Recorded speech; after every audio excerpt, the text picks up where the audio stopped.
Después de la intervención de Marina, yo voy a leeros una página que envió Luis Alegre, que hoy no puede estar, y tuvimos una idea que hoy resulta feliz, y es que hace como cosa de un mes, los cuatro que íbamos a intervenir hoy, nos intercambiamos un poco la idea que tenía cada uno, lo que quería exponer de una manera muy resumida. Y aunque luego lo que uno expusiera no tuviera demasiado que ver con esas primeras intenciones. En todo caso, las intenciones de Alegre las están aquí escritas y son para mí especialmente valiosas. Con ello iremos a esas máquinas de café de que hablaba Marina y luego intervendremos Ana María y yo. Cuando quieras. Ay, perdón.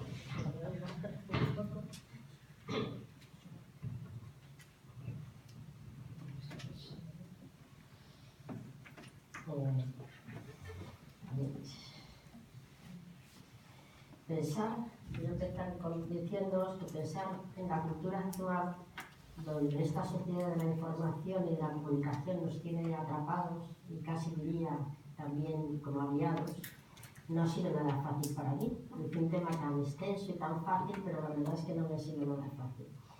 La opinión sobre ella, sobre el tema de la cultura actual, ya coloca a las personas entre la exaltación a la última novedad que oímos, y nos parece que está la moda a lo último, y nos apuntamos enseguida, o bien a la crítica y resistencia a que determinados movimientos o cambios sociales se impongan en nuestra cultura.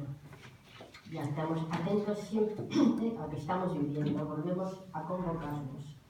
La jornada anterior nos convocaron para la crisis y en esta nos convocan ahora a Marina Buena y el equipo de organizador, que ha estado también muy atento, y os doy las gracias por ello, porque buscarnos de nuevo, nos convocan de nuevo a un tema tan interesante.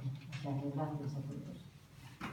Empezaré recordando unas palabras que leí al poco tiempo de recibir esta comunicación, que me hizo pensar. Rafael Sánchez Fernocio nos advierte: es habitual escribir un juicio de valor moral para decidir la pertenencia de una cosa a la cultura. El equívoco nace de privilegiar la cultura como una cosa extensamente democrática, y así se ha popularizado la manía de estar viendo cultura por todas partes, con nuevas y baratas invenciones. A la mera palabra cultura se le cuelga impropiamente una connotación valorativa de cosa honesta y respetable. Bueno, no hay más que ver los comités de cultura, las cosas tan maravillosas que tienen los diversos ayuntamientos, o qué cosas se les ocurren a propósito de la cultura, o incluso la propia cultura del deporte, ¿no? En qué ha devenido la cultura del deporte, lo que era antes el fútbol, el deporte, ¿no? Es verdad que tiene esa connotación. Por otro lado, también está la idea de que la cultura es la que se puede adquirir a través del conocimiento libresco, como los viajes, estudios, como si fuera el potencial del porvenir de la civilización, o como si fuera la agente de cambio en la sociedad. Aunque ahora no es tan necesaria, porque en Wikipedia, que lo sabe todo, ya se puede acceder al momento de esa información. Opiniones de la gente o modos en la vida cotidiana, a partir del gusto y éxito y otros lugares también se abren camino en la cultura como sentencias. En mis tiempos no había cultura de Halloween, decimos, aceptando que ahora sí forma parte de nuestra cultura. O los niños ahora ya nacen con una pantalla en la mano para explicar que la cultura digital es un hecho y que la globalización no tiene fronteras. La idea de que algo de la esencia del modo de vivir o de pensar de las personas debe ser preservado y transmitido para que no se pierda es el motivo de que todas las disciplinas quieran incluirse o tomar posición en relación a la cultura, haciendo valer así su derecho a la existencia. Incluso la contracultura la necesita para oponerse a ella. El psicoanálisis no va a ser menos. Tenemos que, como buscando a Willy, encontrar qué lugar tiene en esta cultura actual el psicoanálisis. al pensar en el psicoanálisis dentro de la cultura, no olvidamos la crítica que desde que nació siempre le ha acompañado. El psicoanálisis, lo que decías tú, el psicoanálisis está, ya decía Marina mismo, está pasado, o está superado, o está en crisis. Siempre le pasa algo, pero ya pasó. Y ahí va todo. Como método psicoterapéutico, como método de investigación del inconsciente o como conjunto de las teorías psicopatológicas. Pues bien, sin saber, ¿me sueltas ya? Entonces el saber también.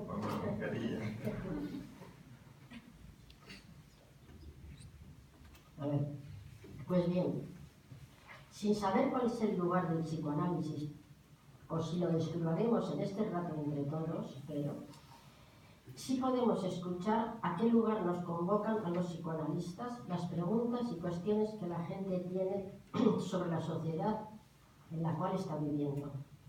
Nos convocan a un lugar de saber, como si tuviéramos las claves de por dónde sería bueno que la sociedad avanzase. Por ejemplo, ante la comunicación digital, que propicia una comunicación expansiva y despersonalizada que no necesita interlocutor, mirada ni voz, eso en palabras de Byung-Chul Han, el filósofo coreano alemán, y que algunos filósofos, como él también, piensan que destruye la distancia, pero no generan a cambio ninguna cercanía personal. Ante ese fenómeno, por ejemplo, que estamos viviendo, ¿qué dicen los psicoanalistas? O si bien, a propósito de los nuevos, esos que se llaman nuevos malos del tiempo, la sociedad del consenso, la transparencia, aparecen otras maneras de enfermar. ¿Qué dice el psicoanálisis? ¿Son los mismos perros con los mismos collares? Sobre todas estas cuestiones, ¿tiene el psicoanálisis algo que decir? Agamben dice a propósito de la filosofía, que para él la filosofía no es una disciplina, es una intensidad, que como sucede en un campo magnético, tal y como sucede en un campo magnético o en un campo eléctrico, puede atravesar cualquier ámbito y cualquier disciplina. Y por eso se puede hacer abstracción y especular sobre ello. Podría darles el lugar como filosofía al psicoanálisis, pero no me quedaba muy contenta al hacerlo, porque ese lugar desembocaría en aquel peligro del cual Freud nos advirtió, la cosmovisión. Ese lugar que se considera como una construcción intelectual que soluciona de manera unitaria y una única forma de ver todos los problemas de nuestra existencia, y a partir como de una idea suprema. Luego no me servía. Yo voy contando los pasos que he ido pensando para poder acercarme al tema de este en el medio que no me ha sido fácil. Esa idea de que algo, ya sea estético, religioso o social, puede cargarse con una intensidad más fuerte, sin embargo, creo que sí sería aplicable a la cultura. Son los acontecimientos y fenómenos de intensidad singular los que quedan depositados e inscritos en la cultura. La cultura se empapa y recoge usos y costumbres de las diferentes formas y modos de vivir, no para especular con ellos, como el caso de la filosofía, pero sí como un modo de dialogar con las personas de la sociedad donde se da. De dialogar en el sentido de discutir también. En ese cruce entre lo que recoge y lo que ofrece se enmarca el devenir del sujeto.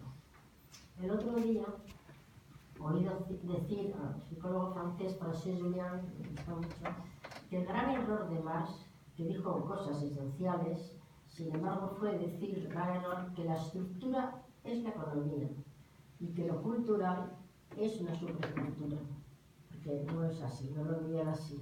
Es porque la cultura es estructura, eso es cierto. La cultura está en la base. Pensando en eso, en esa dimensión estructural que la cultura tiene en la constitución del sujeto, encontré también un lugar que el psicoanálisis tiene en la cultura.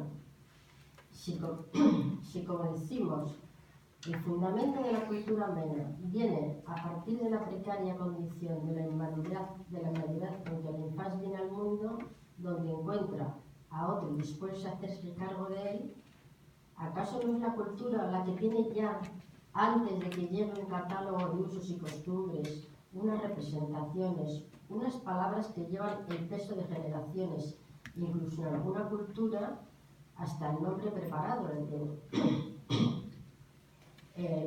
No como en otras culturas.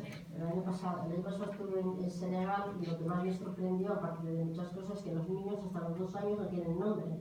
No tienen, o sea, se llaman niño y tal, y cuando, sin embargo, sí tienen ese sentido del ritmo que pues, muchos quisieran, ¿no? Y tienen otras cosas que han adquirido su cultura y les han transmitido mucho antes. Por eso es estructura, porque lleva a un lenguaje afectado por las palabras de la cultura, ruidos, música, sonidos que sin tener conciencia de ello, la cultura transmite y le presta esas representaciones para la vida, para que ese encuentro y desencuentro con el otro no sea una cuestión de dos.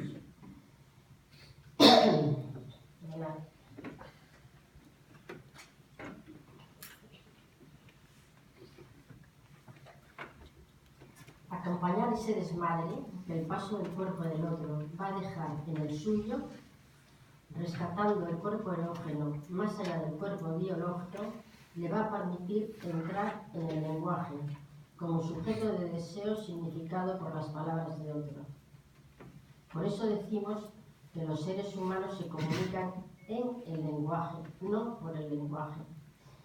La cultura tiene su libro de instrucciones, tiene sus leyes, para que ese sujeto se escriba en ella. La ley del Edipo, narrado míticamente con su doble discurso, entre la atracción por la madre como objeto de deseo y la amenaza del padre como prohibición de la cultura, será esa ley la que hace posible la entrada del sujeto en el campo del deseo y poder así constituirse como él mismo, como sujeto deseante. Desde ese corte entre deseo y satisfacción que posibilita el paso de la palabra, como decía, Freud piensa en la cultura como receptora, sí, pero a la vez como portadora de insatisfacción. El antagonismo entre las exigencias pulsionales y las restricciones impuestas por la cultura, como vemos en toda la teorización psicoanalítica, es un hecho. Pulsiones y restricciones van de la mano. Es imposible, para acercarse al pensamiento psicoanalítico, entender la lógica y modo de funcionamiento del inconsciente, que placer y displacer no están tan claramente diferenciados en la persona. Desde que la represión se la ve como responsable de un fenómeno que hace posible el cambio de afecto placentero a displacentero, la ética entra de lleno en el psicoanálisis.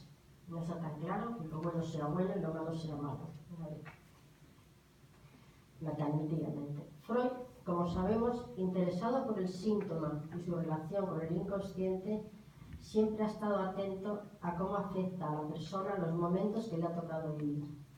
Y ya en la moral sexual cultural y la nerviosidad moderna, de 1909, entra en esa problemática. Y en la... Creo que en 1929 y 30, cuando vuelve otra vez a planteárselo de otra manera, el malestar en la cultura, se pregunta de dónde viene ese malestar generalizado que aparece en la cultura. En el primer título que le puso a la obra se llamaba La infelicidad en la cultura. Vemos que es un momento crítico para él. Está pesimista, pues además de no haberse quedado contento como en el último trabajo, que le dio mucha lata, y por venir de una visión y se quedó muy descontento de él, cuando empieza esta obra le parece que todo lo que está contando, o ha dicho otras veces, le parece que ya lo ha dicho muchas veces, casi como lo que le pasa a mí, como si fuese víctima de la repetición. Y sin embargo, tiene que seguir escribiendo. Lo vemos en el capítulo 6 y 7, que os recomiendo que lo habéis leído, El malestar en la cultura, que es muy interesante ver cómo le sigue dando vueltas y cómo que está buscando algo que no puede llegar a decir y que lo sabe, que lo está diciendo, ¿no? Como si tuviera una asignatura pendiente con su obra. De nuevo aparece la ambigüedad sobre la pulsión de muerte, que no le abandonará nunca. En ese momento además, debido a su enfermedad, porque ese momento que está con toda la problemática de la prótesis, que no se le ajusta, que sufre, que tiene dolores, que está fatal y eso. Llega a decirle a su biógrafo, John, que lo que aparecía de la obra que ha escrito, dice, lo que parecía un cimiento delirante resultó ser una investigación finalmente afilada. ¿A qué hallazgo se refiere Freud en esa investigación? Y es que además de preguntarse, como decíamos, de dónde viene ese malestar, se pregunta o piensa sobre el precio que la humanidad tiene que pagar en aras del desarrollo de la civilización, como si la cultura fuese en sí fuente de sufrimiento y satisfacción de la persona, y como si la ecuación fuera a más cultura, más malestar. Ese conflicto le plantea un problema ético, como una concesión que tiene que hacer al principio del placer. Placer para un instante, desplacer para otro. Como si la pulsión de Raison hubiera devenido en sentimiento de culpa, y Freud de nuevo vuelve a la ambigüedad de la pulsión de muerte. Pero la culpa ya va por delante, en esa época, ya va por delante del delito. Ya estamos... No es posible, pregunto yo, pero eso lo dejo más bien para que los sigan estudiando los estudiantes del máster, porque sigue, yo creo que mucha gente todavía pensando eso. ¿Es posible echarle la culpa a la culpa? Estamos en el más acá del más allá del principio del placer, desde 1920. La pulsión de muerte ha llegado para quedarse entramada con la pulsión de vida. Escuchar lo bueno y lo malo, ya no podemos escucharlo como algo ajeno al sujeto, pues él está implicado en los acontecimientos de su vida. La ley entra así en una dialéctica con el bien y el mal. La idea de destino aparece en el malestar en la cultura, como si ya no bastara en la crítica del sujeto escuchar uno a uno, sino que además hay algo que está presente en la cultura, hay algo que hay que tener en cuenta. No se trata solo de un destino de los neuróticos que podríamos contemplar a la luz de la psicopatología. Parece que es una perturbación inevitable, inherente a la cultura. Como decíamos antes, un síntoma generalizado. Ahora bien, el síntoma en psicoanálisis no es un signo directo de una enfermedad orgánica, que hay que clasificar, como lo es para la medicina, sino que es algo que reconoce el sufrimiento de la experiencia de un conflicto. Es algo que escapa al discurso para decirse de otro modo. Es lo más real que tenemos. Es una solución de compromiso de un conflicto inconsciente.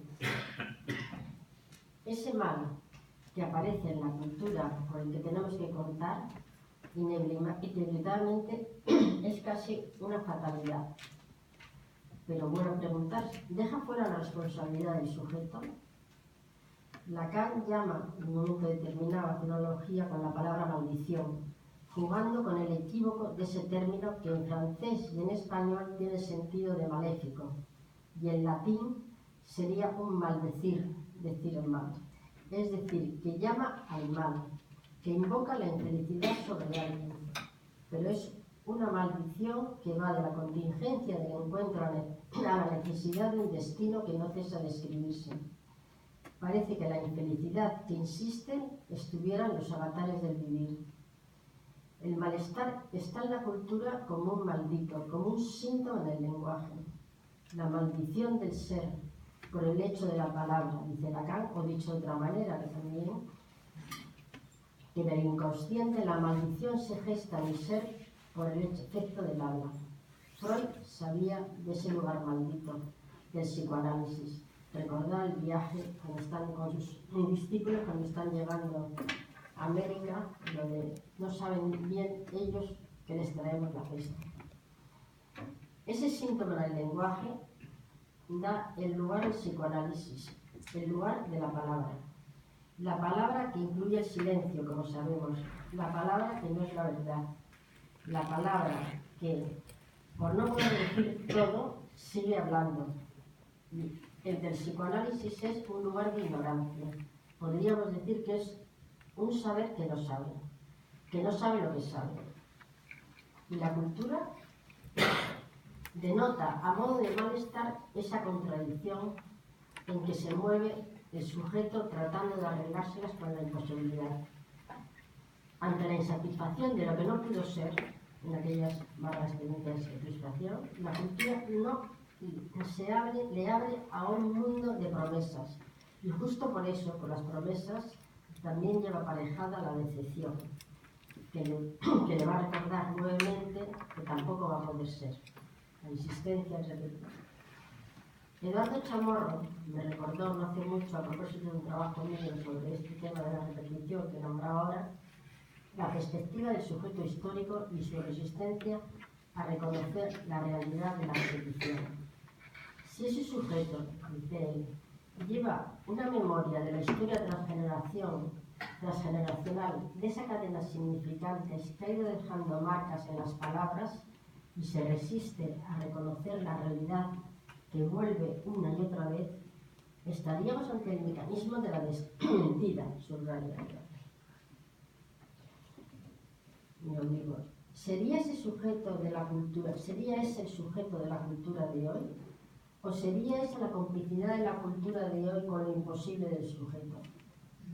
Como si la cultura recogiera en el fantasma la esencia del ser. Mecanismo de doble filo, como sabemos, de la negación o desmentida.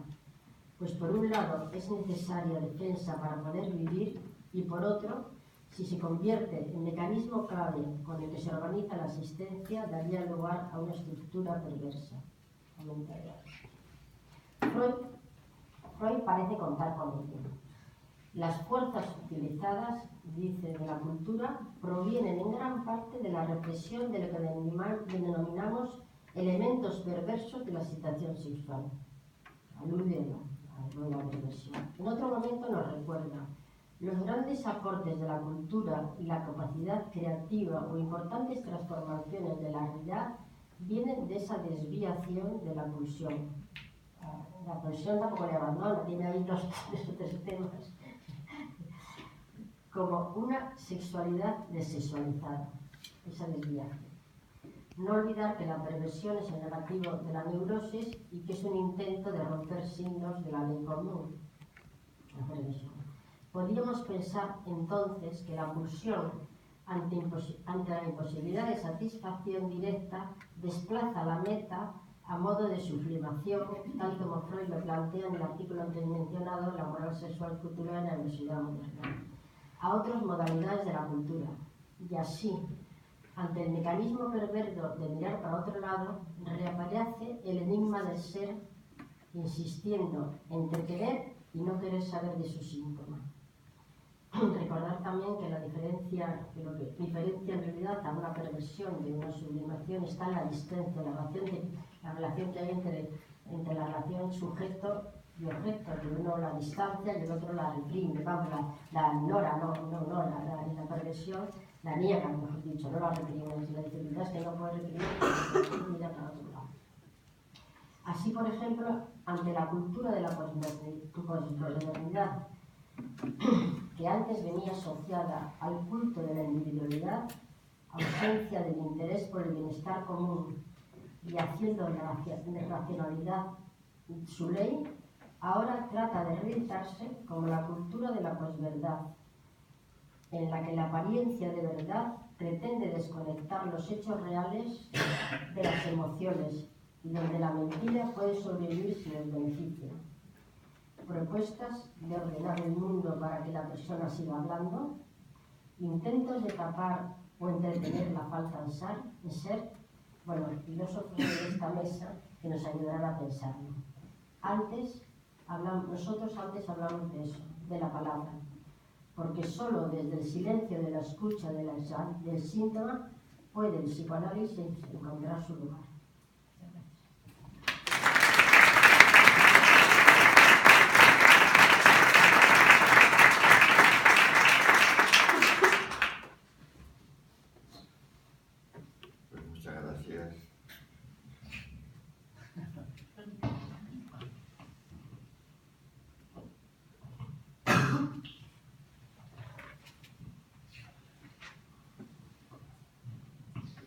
Muchas gracias. gracias, Marina, por esta reflexión tan importante que nos has traído a propósito del malestar en la cultura, que es el texto que está ahí de fondo y sobre el que luego vamos a volver. Como os decía, voy a leer esas palabras resumen de la intervención que hubiera tenido Luis Alegre en este momento.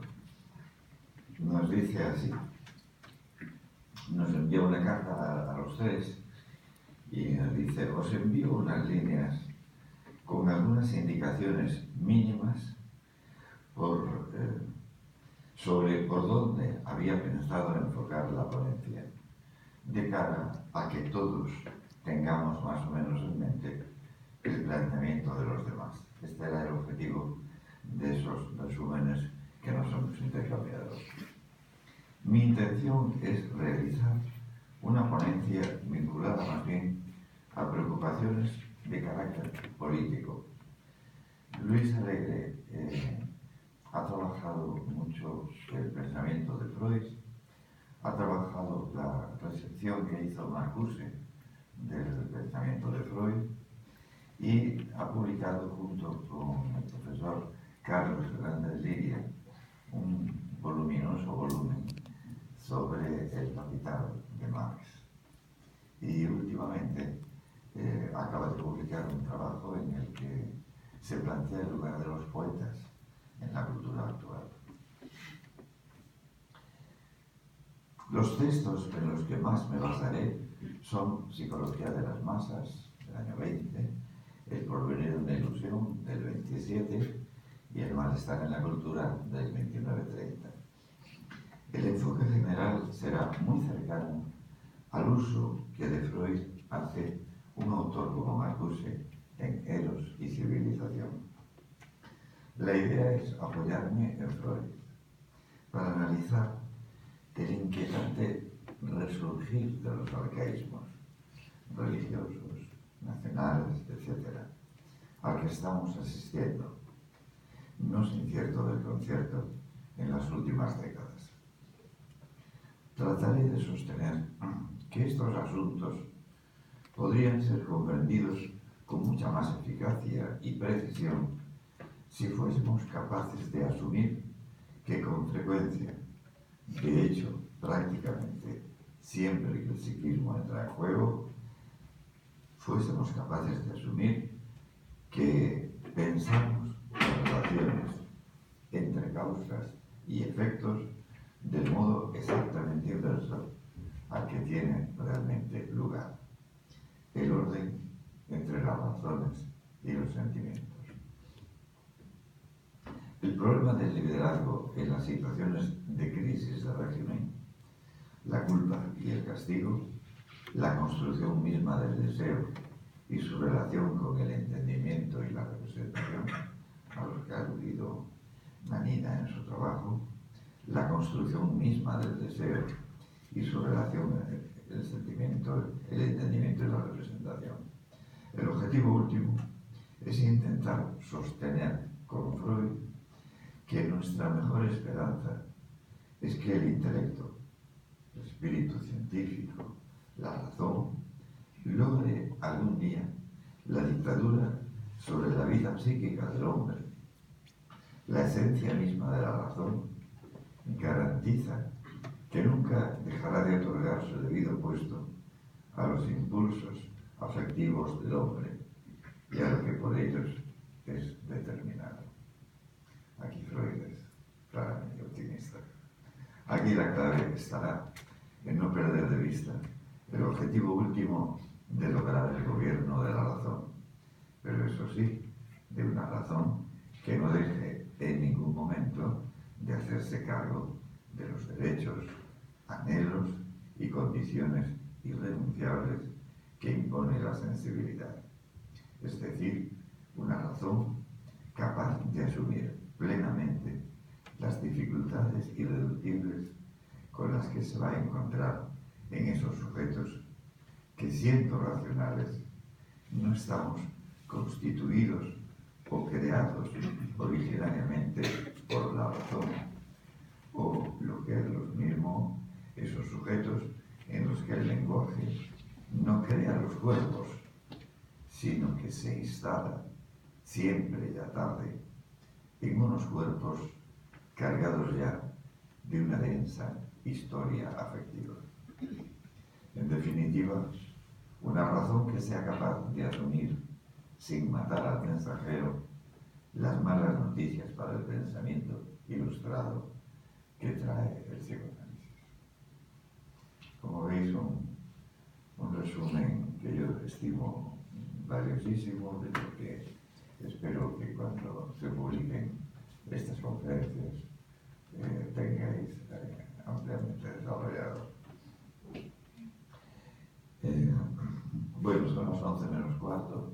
Podríamos abrir algo de debate en un primer momento, un debate, digamos, a bote pronto, y nos vamos a visitar esas máquinas de café, ¿no? ¿Os parece? Un debate y luego más tarde haremos la intervención. ¿Alguien desea intervenir?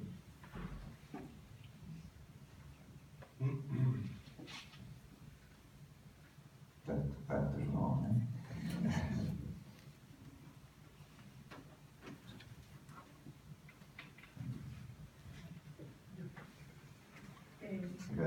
Me estaba preguntando un poco, a la línea de la intervención de la niña, cómo es en estos tiempos la cultura cuando la satisfacción, la búsqueda de la satisfacción es tan inmediata, cuando la ley paterna está en crisis, ¿no?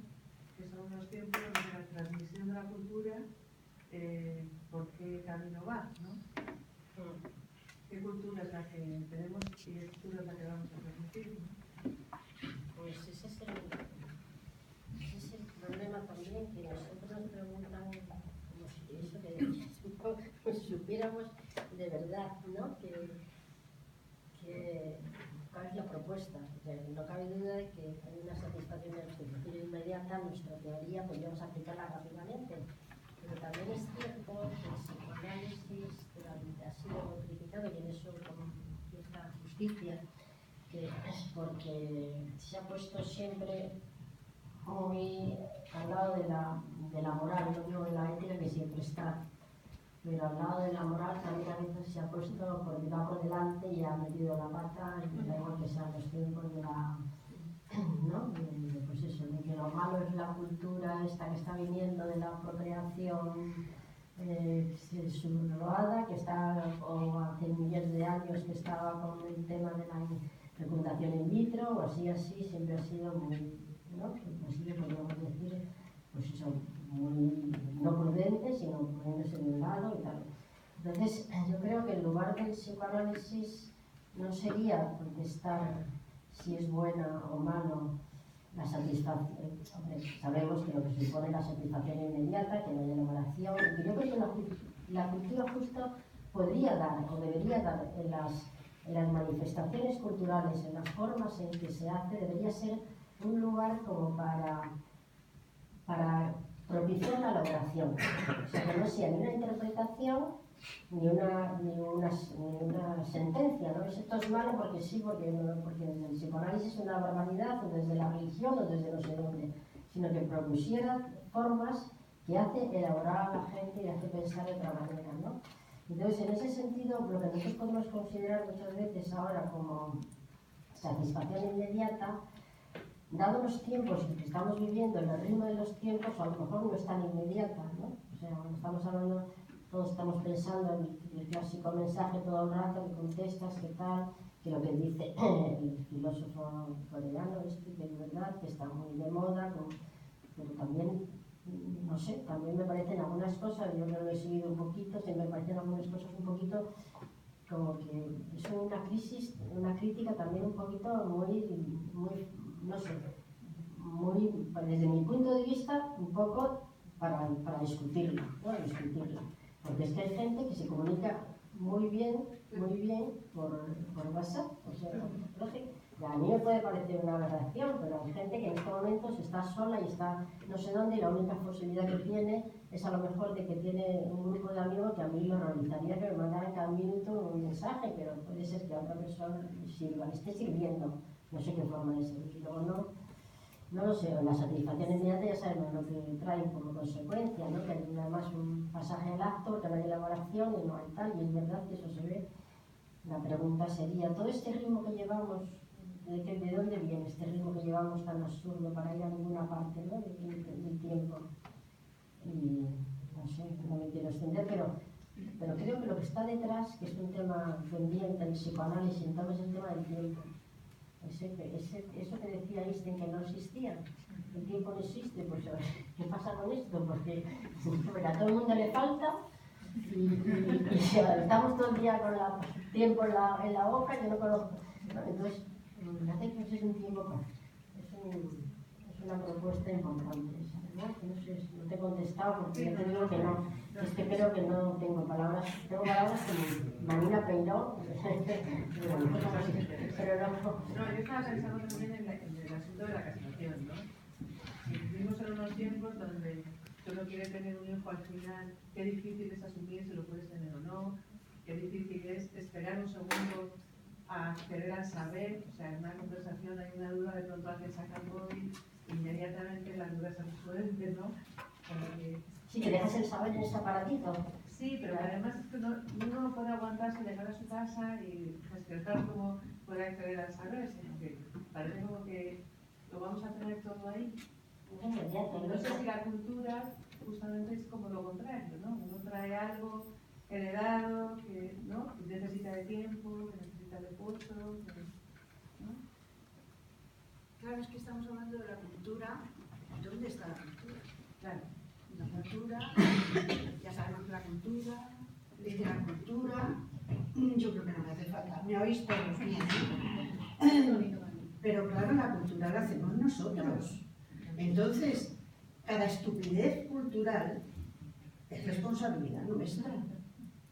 Y entonces, bueno, esa necesidad de mirada psicoanalítica hacia el interior, yo creo que está presente y hace del psicoanálisis algo de ninguna manera obsoleto, sino necesario para entablar ese diálogo con nosotros mismos.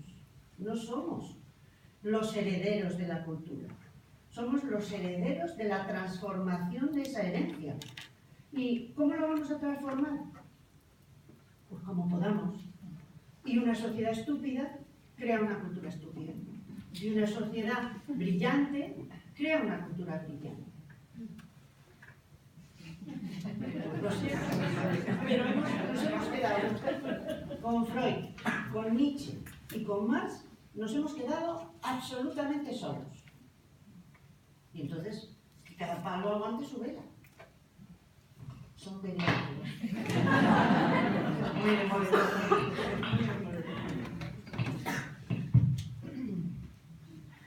Sí, bueno, yo añadiría a la pregunta de Beatriz la consideración de nuestra cultura en cuanto que no tiene en cuenta las amenazas que hoy nos rodean, nos aterran, nos apresan, ¿no? Pienso en las guerras, pienso en las desigualdades tan importantes, la pobreza, la desigualdad, ¿no? Y en ese sentido es una cultura estúpida, indudablemente, Ana María, pero es una cultura que desmiente la realidad en la que estamos. Y en ese sentido, lo preocupante del momento actual es que avanzamos en la línea de la autodestrucción. Freud hablaría de una pulsión erótica, una pulsión de vida, unas pulsiones de vida y una pulsión tanática, autodestructiva. Como psicoanalistas percibimos que parece que va ganando terreno esta pulsión autodestructiva. Y entonces la única salida que percibimos es la prisa, es el satisfacernos cuanto antes, carpe diem, aprovecha la civilización presente, porque esto dura poco y no sabemos qué va a pasar. Pero Daniel tenía pedido la palabra hace un rato. No, simplemente continuar un poco lo que había abierto Manina y el debate de la cultura, ¿no? Y pensaba, claro, primero la pregunta tuya, ¿qué entendemos por cultura? ¿Qué es la cultura, por un lado? Y por otro lado pensaba que, siguiendo la Freud el malestar en la cultura, me parece que para Freud la cultura es un síntoma, es decir, es el síntoma de la represión de la pulsión de muerte, o de la perversidad de la sexualidad. Es decir, que en definitiva está tomada para Freud un síntoma que además es irremediable, es decir, que no hay posibilidad de modificar ese traumatismo, ¿no? Ahora, por otro lado, ¿a qué cultura asistimos? Porque es una cultura que está basada en la tecnología, en la ciencia, es decir, es una cultura cuyo amo es el científico, son todos estos descubrimientos de la ciencia y que empieza a producir movimientos, pero no, como decía Lacan, no desde lo simbólico, sino que cambió lo real que sostenía, digamos, vamos a poner ejemplo, las diferenciaciones sexuadas, el nombre del padre, etcétera, etcétera. Esto ha sido conmovido y por lo tanto es una cultura que tenemos que pensarla, tal vez inventando nuevas maneras de aquellas que teníamos y que hoy no son efectivas. ¿Cuándo uno podría ver que alguien se angustiara por perder un móvil? No, la angustia iba por otro lado, la angustia tenía que ver con otra cosa. Y aunque eso fuera un desplazamiento, de todas maneras son fenómenos muy particulares, ¿no? ¿Qué quiero decir con esto? Que me parece que lo complejo de la cultura de hoy es que se han extendido las posibilidades que una represión atada a un nombre del padre, muy firme, muy contundente, nos abre la posibilidad de tenernos que replantearnos permanentemente todas las respuestas que podemos dar frente a esta cultura. Porque las que teníamos ya no hay. Esas ya han caducado. Es decir, ¿se perdieron? No, pero deben ser reformuladas. Entonces yo creo que ahí, por ejemplo, hace poco en Brasil, un matrimonio pidió casarse, pero en lugar de 2 eran 3. Estos fenómenos son extraños. Y se casaron los 3, ¿no? Otro fenómeno extraño, ¿qué va a pasar con la adopción de los hijos de los homosexuales, por ejemplo? Es decir, no tenemos todavía registro para responder a eso, pero lo que tengo claro es que la respuesta no puede seguir siendo la misma. Es un siglo que nos lleva mucho más que nada a lo que decía Freud, la creatividad, el arte interpretativo, decía Freud, digamos, ¿no? Y Nietzsche. Nietzsche me encanta. Sí, yo estoy completamente de acuerdo. Yo he introducido Nietzsche porque, claro, hay una versión de Nietzsche, que es ese Nietzsche abominable del que abominamos todos, pero se olvida esa versión del Nietzsche creativo, del Nietzsche de la metafísica del artista, en el que artista no es el que pinta o el que esculpe, sino el que se esculpe a sí mismo, y por lo tanto el creador. Y precisamente son estas dos figuras, Nietzsche y Freud, las que yo veo tan imbricadas a la hora de pensar lo que tenemos ahora y lo que se nos viene encima. La cultura que creamos, lo que estamos creando ahora mismo, que lo hacemos todos. Estamos haciéndolo todos, estamos contribuyendo a esa cultura, aunque nos pese. Y por lo tanto, somos responsables para pensarla, pero nos faltan los parámetros porque lo heredado ya no nos sirve.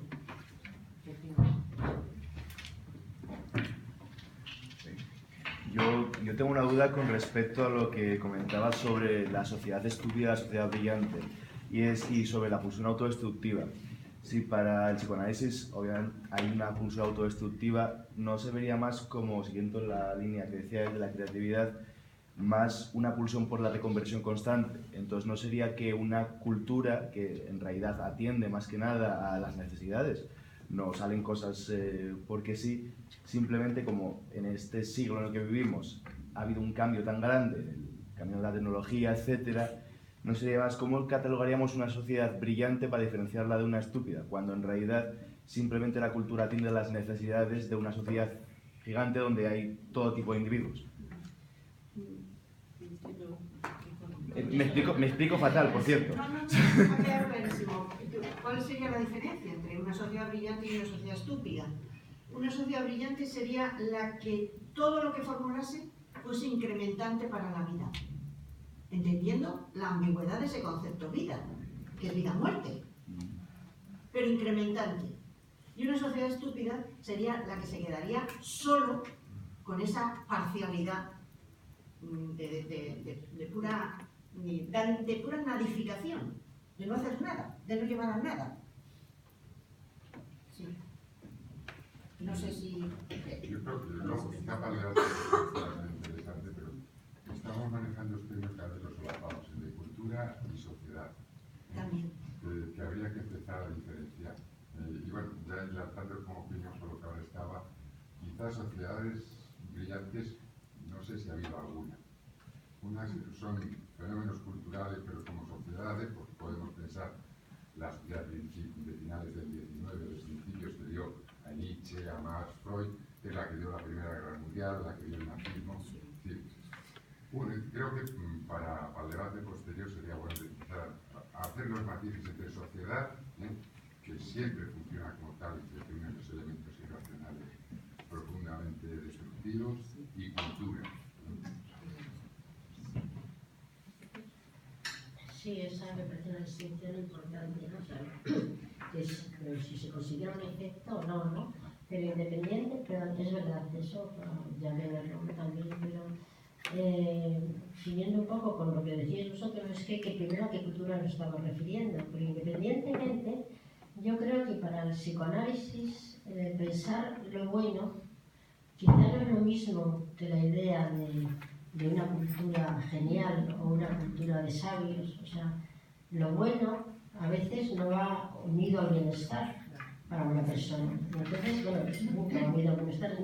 No se equiparan. En el psicoanálisis bueno y bienestar no van de la mano. O sea, es otra cosa, ¿no? Es verdad que el bienestar ha tenido que transigir muchas cosas, entre ellas lo bueno y lo malo, y ha tenido que aceptar la castración, y ha tenido que mediar con muchas cosas.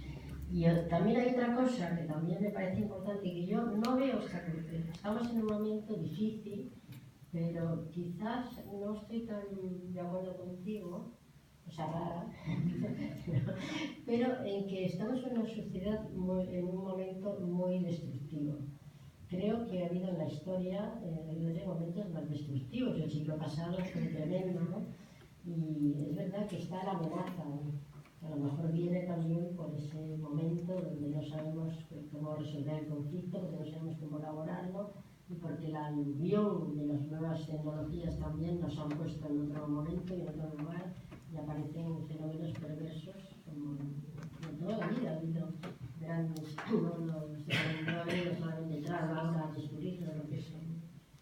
Vale, bueno. Entonces yo creo que el psicoanálisis, si pensamos en el título de cómo pensar el psicoanálisis en la cultura, aunque nos pusiéramos de acuerdo con lo que es la cultura, seguiríamos igual, seguiríamos con el mismo dilema. ¿Cuál es el psicoanálisis? ¿Qué puede hacer el psicoanálisis ante la cultura? No tiene una propuesta. Su ética pasa por una escucha del conflicto, por una escucha que pasa en otro lugar, y por lo tanto se va haciendo cada vez. No hay. O sea, cuando yo voy a escuchar al hijo de los homosexuales, lo voy a escuchar de una forma diferente hoy de como lo he escuchado a otro hijo, yo qué sé, de una prostituta que he escuchado en otro momento determinado, o como he escuchado. O sea, que es que yo creo que la propuesta del psicoanálisis, la cultura va a estar siempre, y siempre vamos a tener, que además, como decía Freud también en las últimas conferencias, ya se sabía que el psicoanálisis estaba pasado de moda y siempre iba a tener, y ya no era bueno, o sea, siempre va a ser. Entonces, de ahí tenemos que pensar cómo no somos, o sea, si queremos hacer apóstoles del psicoanálisis, no va a ir porque tengamos la clave y que tengamos. Es que es esto, desde el psicoanálisis te lo preguntan en una cena, así, oye, ¿tú qué piensas? Pues mira, yo pienso esto, pero eso no es tengo que escucharlo de otra manera. Eso es lo que yo creo que no sé si se ha oído. Bueno, ¿estamos o no estamos de acuerdo? Vuelvo un poco a las líneas que he leído del texto de Luis Alegre frente a una concepción ilustrada en la que en gran parte se mueve Freud, pero obviamente no del todo, en que domina el sueño de una razón que sojuzga a la sensibilidad, a la vida pulsional, ¿no? Y la ordena, la coloca, la sitúa. Está la propuesta de una razón que está atenta a las sensibilidades. Y en esas sensibilidades, lo que yo he manifestado es que aquellos que están en el poder no se mueven con atención a las sensibilidades de una humanidad que sufre. Quienes dominan los medios de comunicación, Google, Apple y demás, están un poco fascinados por el desarrollo tan vertiginoso que tienen estos medios. Y por otra parte son gente muy joven que han ganado millones y que los disfrutarán y posiblemente atenderán obras de ONGs, todo lo que queramos. Pero podemos decir que allá donde están los centros que podrían conducir a la humanidad hacia una cultura sensibilizada, hacia un progreso razonable, no lo están. Y lo que predomina es el afán de dinero, el poder, las guerras, etc. En este sentido, me coloco del lado de la propuesta de una razón sensible a la vida impulsiva. Lo voy a desarrollar luego un poco más tarde. Jorge, ¿quieres hablar? Pensando en la aportación del psicoanálisis y pensando en la cultura. Ayer lo comentábamos en clase. Me parece que lo que tiene que aportar el psicoanálisis es, yendo un poquito a la cara, el atravesamiento del fantasma. Porque efectivamente no parece ser tan destructiva la cultura actual, pero quizás sí que estamos de acuerdo en que conlleva una inhibición y una pasivización del sujeto tremenda. Es decir, ¿por qué no se hacen más cosas? ¿Por qué no hay aquí más personas o hay tantos eventos que pueden movilizar algo? Porque estamos todos subidos y apresados por ese fantasma que nos mantiene pegados a las pantallas de todo tipo. Entonces, frente a ese deseo congelado, está la posibilidad de un deseo puesto en acto, que conlleva evidentemente un riesgo. Esa es la opción.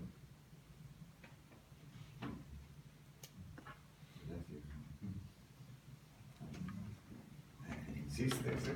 Sí, no, es que el concepto de sociedad del estúpido brillante me ha gustado mucho. Con respecto a lo de la sociedad brillante, se supone que una sociedad brillante entonces es tendente al cambio. Y una sociedad estúpida sería de no hacer nada. Por lo tanto, teniendo en cuenta que la reconversión es mucho más rápida en el mundo en el que vivimos ahora, porque hay muchas oportunidades de que todo cambie mucho más, técnicamente no estaríamos tendiendo a ser una sociedad aún más brillante. En vez de ser, me refiero, en vez de quedarnos en la nada, pues la nada técnicamente es no hacer nada o reaccionar lentamente. Por lo tanto, técnicamente la sociedad anterior sería más estúpida que la de ahora y nosotros seríamos mucho más estúpidos que la que viene, a menos que se autodestruya y haya una reconversión más grande. Bueno, recogiendo la observación de nuestro compañero Javier, y de esa distinción entre sociedad y cultura, una cultura es un conjunto de valores. Y ese conjunto de valores es el que yo decía que somos responsables de ese conjunto de valores.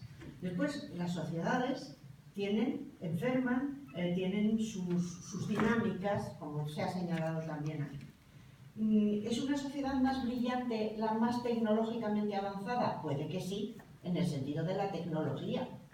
Pero ¿es una sociedad, una cultura más brillante la que procede de esa sociedad tecnológicamente avanzada? ahí es donde yo ya no estoy de acuerdo. Ahí es donde los valores tienen que ser creados.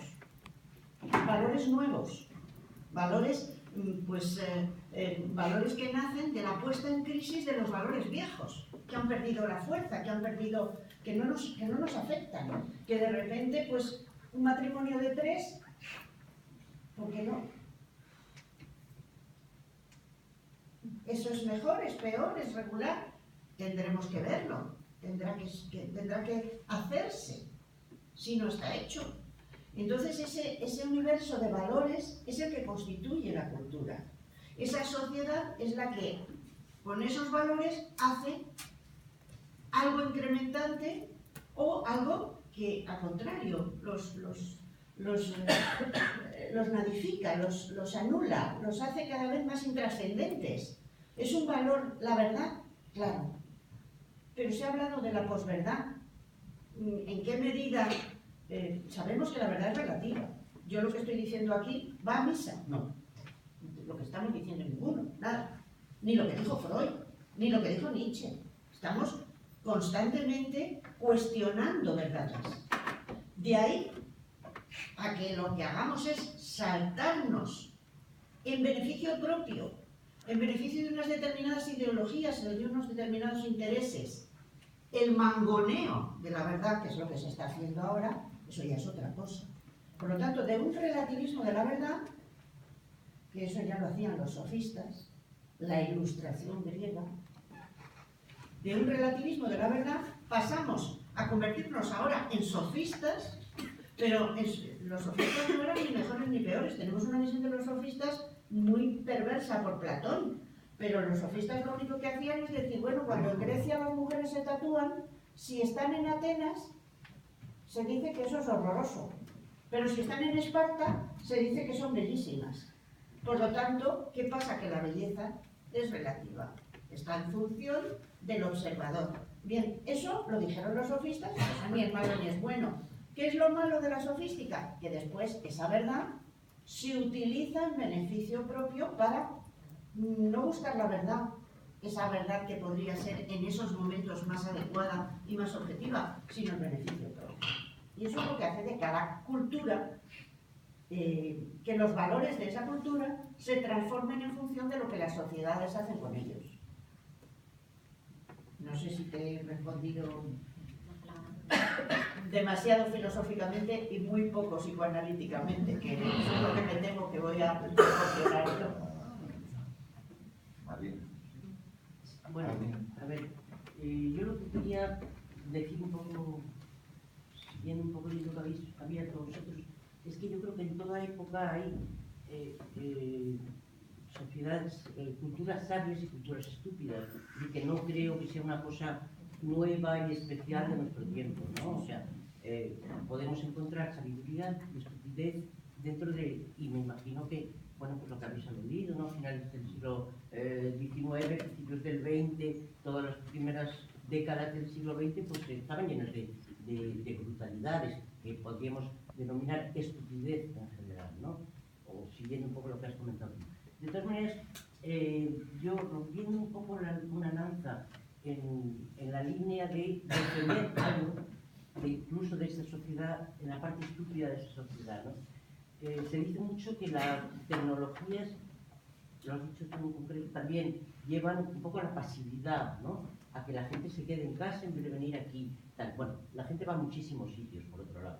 La gente está llenando las exposiciones, con más o menos interés, ¿eh? O con más o menos contenido, pero llenan las exposiciones, van a las presentaciones de libros, sobre todo mujeres, van a recitales de poesía, llenan las calles. Es decir, yo creo que no hay tanta pasividad como la que se dice. Y luego, por otro lado, yo creo que las tecnologías han creado una nueva actividad. Y hay mucha gente que antes estaría en ningún lugar y que ahora está a través de un apoyo o lo que sea, pues dando su apoyo, por ejemplo, a iniciativas en contra de la violencia contra los homosexuales en Sudán, o no sé qué cosas que eran inimaginables hace tiempo, que era gente que era pasiva y que hoy en día es activa de esa manera. Yo creo que hay distintas maneras de actividad, también según qué épocas. Y yo en ese sentido diría, bueno, no podemos hablar de ha metido a la gente en casa, no. La ha sacado de su mente hacia otro sitio. A lo mejor desde su casa, pero por lo menos ha conseguido conectar con un mundo que hasta ahora no estaba conectado. Y ha conseguido democratizar algo que era muy de élite. Opinar era de las élites, ahora opina todo el mundo. Entonces, no sé, algo, y a mí eso me interesa también, ¿qué piensan los psicoanalistas de eso? Porque yo no soy psicoanalista y sé muy poco de psicoanálisis, pero bueno, tengo una cierta inquietud sobre el tema, ¿no? Y yo creo que sí que hay algo diferente, pero eso es diferente, yo veo, estoy intentando apoyar la parte positiva de ese diferente. Perdona, antes de que hablen los psicoanalistas, que yo no lo soy, y precisamente para que hablen ellos, hay algo que me ha dado un escalofrío, porque es verdad. No meten en casa a la gente, sobre todo a mujeres. Lo has dicho tú, no lo digo yo. ¿Qué pasa ahí? ¿Qué pasa con los hombres?